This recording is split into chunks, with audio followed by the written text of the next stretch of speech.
दोस्तों, अगर हकीकत में देखा जाए तो सच यही है कि आज जहां हम हैं वहीं कल कोई और भी था, और वो भी एक दौर था और ये भी एक दौर है। फर्क सिर्फ समय का है।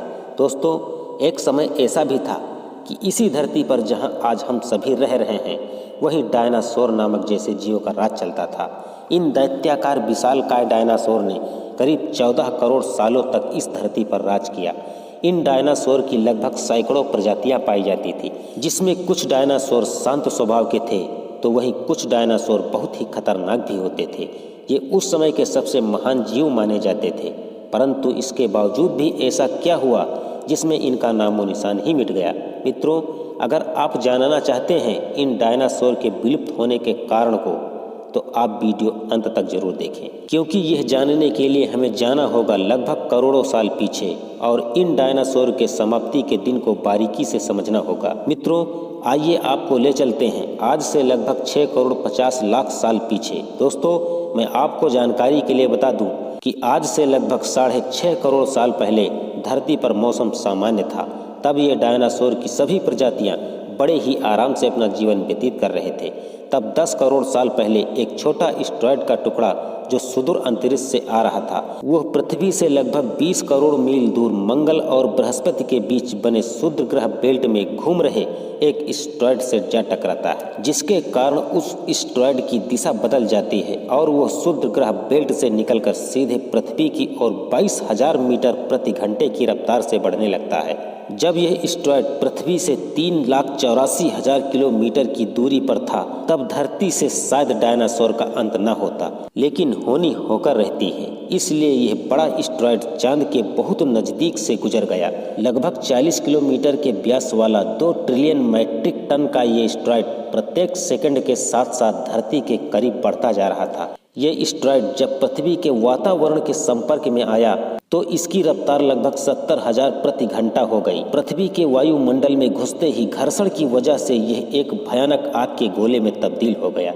इसकी चमक इतनी अधिक थी कि धरती पर टकराने से पहले ही आग के इस गोले को देखकर हजारों जीव अंधे हो चुके थे। कुछ क्षणों के भीतर ही ये एस्टेरॉयड मैक्सिको की खाड़ी के पास जमीन से टकरा गया। इस टकराव का विस्फोट लगभग 70 हाइड्रोजन बम के विस्फोट के बराबर था। यह विस्फोट इतना शक्तिशाली था कि इसके टकराते ही धरती की लाखों टन धातु अंतरिक्ष में चली गई। टकराव की जगह पर 180 किलोमीटर चौड़ा और लगभग 20 किलोमीटर गहरा गड्ढा बन गया। विस्फोट के कारण इस गड्ढे का सारा मेटल आसमान में धूल के बादल में बदल गए। 16 मिनट 40 सेकंड बाद जमीनी टकराव की जगह से धरती के अंदर चारों तरफ 11.1 तीव्रता की भूकंपीय तरंगें उठने लगी। इस वजह से समुद्र में विशालकाय लहरों का निर्माण हुआ और इसके बाद एक सुनामी लहरें बढ़ने लगी। भूकंपीय तरंगों ने सभी सक्रिय ज्वालामुखियों को दहका दिया, जिसके कारण डायनासोर का विनाश शुरू हो गया। इस भयानक विस्फोट में रेडिएशन की मात्रा इतनी बढ़ गई थी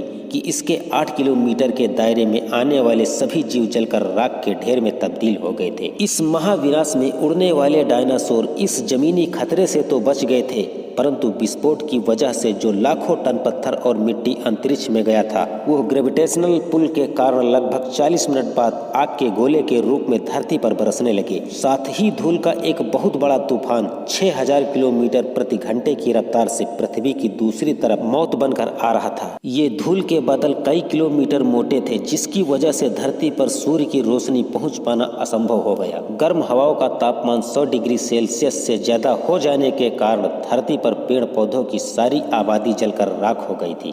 विस्फोट के 1.5 घंटे बाद धरती का तापमान 200 डिग्री सेल्सियस तक पहुंच गया। इसकी वजह से जो डायनासोर विस्फोट इलाके से 200 मील दूर भी थे, वो भी इस गर्मी से बच न सके। इस महाप्रलय से धरती की कुल 90% प्रजातियां पूरी तरह से खत्म हो चुकी थी। धरती पर डायनासोर का अंत एक छोटी प्रजाति के लिए सुनहरा अवसर लेकर आया और वह प्रजाति थी मैमल्स की। मैमल्स कौन थे और वह बच कैसे गए? डायनासोर के अंत के बाद इंसान कैसे और कहां से आए, यह जानेंगे आप अगले वीडियो में। यदि आप चाहते हैं कि हम अगला वीडियो जल्द से जल्द लाएं तो इस वीडियो को लाइक अवश्य करें। धन्यवाद।